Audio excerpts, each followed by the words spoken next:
বার্সেলোনার পোলাপাইন গো, এক বালতি সমবেদনা ভাইয়া। তোমাদের কাছে এর থেকে বেশি আশা করা যায় না, ঠিক আছে? তোমরা হইলা ভাই মানে 2-1 গোল দিয়া জিতবা নলামলা দলের সাথে, যে দলের সাথে তোমাদের পার্সেন্টেজ থাকে তোমার মনে করো 93%, তাদের থাকে 7%।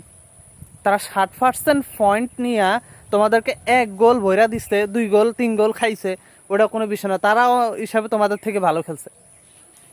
উচিত ছিল 4-0 গোলে জিতা তোমাদের, ঠিক আছে? তোমরা সেখানে 3-0 গোলে জিতছো। তো আমার বলো 3-0 গোলে জিতছো, এটা নিয়ে আহামরি এক লাফালাফি চাপাচাপি করার কোনো মানি হয় না। তারপর তোমরা মনে হয় 13 মিনিটের ভিতরে 2 গোল দেওয়া দিছিলা। 13 মিনিট নাকি 23 মিনিট, আমার পুরা খেয়াল নাই। 2 গোল দেওয়া দিছিলা, আর বাকি সময় কার ঘোড়া ঘাস কাটছো? তোমরা তো ওটা আমার মনে হয় যে ভুলো ছুলে 2টা গোল হয়ে গেছে। না হলে তোমরা হারতা, ঠিক আছে?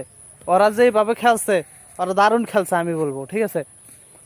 গোল হওয়া দরকার ছিল 5 থেকে 6টা, সেখানে গোল হয়েছে 3টা, তারা দিছে 2টা। তো 3-0, 3-1 গোল, তো 3-1 তোমরা জিতছো। এটা আহামরি ভালো খেলো নাই।